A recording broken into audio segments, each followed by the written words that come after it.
আসসালামু আলাইকুম। Turning point with Fahia YouTube চ্যানেলে আপনাদের স্বাগতম। প্রাইমারির প্রধান শিক্ষক এবং সহকারী শিক্ষক এই পদের জন্য খুব ভালো একটি প্রস্তুতি যেন আমাদের হয়, এর জন্য আমি প্রশ্ন বিশ্লেষণ করে প্রতিদিন সাজেশনমূলক পড়া রুটিন শেয়ার করছি। তো আজকেও আমি আগামীকালকের রুটিনটা শেয়ার করব, কিন্তু তার আগে কিছু কথা।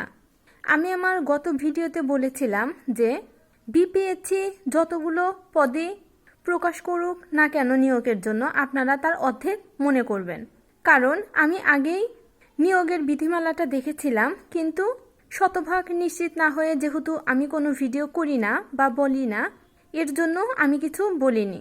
আপনারা যারা খুবই সচেতন তারা হয়তো জানেন ইতিমধ্যে কিন্তু প্রধান শিক্ষক পদের নিয়োগ বিজ্ঞপ্তিটা ওয়েবসাইট থেকে সরিয়ে নেওয়া হয়েছে। তার মানে বিজ্ঞপ্তিতে কিছু ত্রুটি ছিল।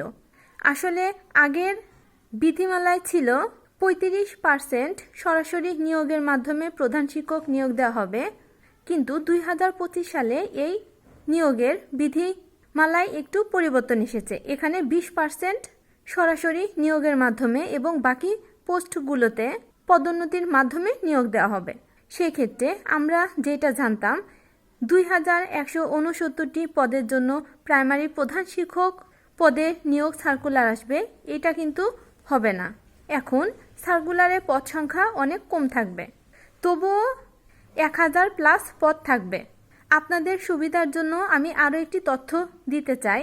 ফেসবুক সহ বিভিন্ন কোচিং বা অনেকের বিভিন্ন পোস্টে আপনারা দেখতে পারবেন বেশিরভাগ মানুষই বলবে প্রাইমারি সহকারী শিক্ষক এবং প্রধান শিক্ষক এই নিয়োগ দুটি একই, মানে প্রশ্ন পদ্ধতি সেম এবং প্রশ্ন প্যাটার্ন একই। এটা কিন্তু সঠিক না। সাবজেক্ট একই, মানবন্টন একই, কিন্তু প্রশ্ন প্যাটার্ন আলাদা হবে। প্রাইমারি প্রধান শিক্ষক পদের জন্য প্রশ্নটা কিছুটা বিসিএস কোয়ালিটিরই হবে।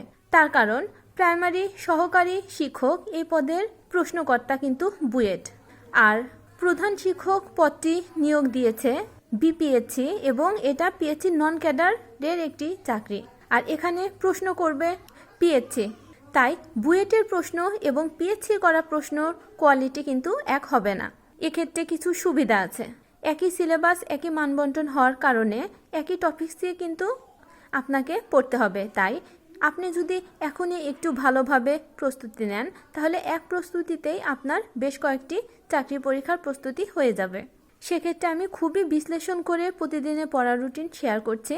আমি প্রতিদিন যে টপিকসগুলো পড়ার তালিকায় রাখছি প্রতিটি টপিকস থেকেই কিন্তু প্রশ্ন হয় এবং এবারও হওয়ার সম্ভাবনা আছে। তাই প্রতিদিন আমার পড়ার রুটিন অনুযায়ী যদি আপনারা পড়েন কিছু কিছু মার্ক প্রতিদিন কমন পাবেন। এমন প্রশ্নগুলোই কিন্তু আমি বিশ্লেষণ করে রুটিনটি তৈরি করেছে। তো আগামীকালকের পড়ার রুটিনে যে টপিকটি রেখেছি বাংলার জন্য সন্ধি। সন্ধি কিন্তু খুবই গুরুত্বপূর্ণ, শুধু প্রাইমারি চাকরি না, বিসিএস, খাদ্য অধিদপ্তর এবং তৃতীয় চতুর্থ শ্রেণী চাকরির জন্য সন্ধি খুবই গুরুত্বপূর্ণ। ইংরেজি জেন্ডার। জেন্ডার আপনারা পড়বেন যাদের কাছে বই আছে পিসি দাস বই, এবং যাদের কাছে বই নেই তারাও পিসি দাস বইয়ের উদাহরণগুলো ভালো করে পড়ার চেষ্টা করবেন, কারণ যে কোনো চাকরির পরীক্ষাতেই পিসি দাসের বই থেকেই প্রশ্ন করা হয়। পিসি দাস বইয়ের যে উদাহরণগুলো আছে ওই উদাহরণগুলো যদি পড়েন তাহলে ইনশাল্লাহ যে কোনো সরকারি চাকরির জন্য জেন্ডার কিন্তু আপনার খুব ভালোভাবে পড়া হবে।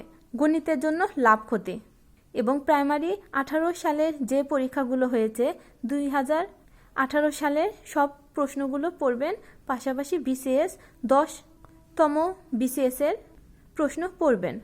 যারা নতুন আমার ভিডিও দেখে প্রথম চাকরির প্রস্তুতি নেওয়া শুরু করছেন তাদের জন্য বলছি, এখনকার প্রাইমারি চাকরিটা কিন্তু আগে সেই প্রাইমারি চাকরি নেই যে আপনি শুধু জব সলিউশন পড়েই চাকরিটা পাবেন। এখন সময় পাল্টে গেছে। প্রশ্ন পদ্ধতি, চাকরির গ্রেড এবং চাকরির সম্মানটাও কিন্তু অনেক আলাদা আগের তুলনায়। তো আজ এ পর্যন্তই। আমার ভিডিওটি ভালো লাগলে আমার ভিডিওতে লাইক দিয়ে প্লিজ চ্যানেলটা সাবস্ক্রাইব করবেন এবং আমার ভিডিওটি আপনার ফ্রেন্ডসদের সাথেও শেয়ার করবেন যেন তারাও উপকৃত হতে পারে। আল্লাহ হাফেজ।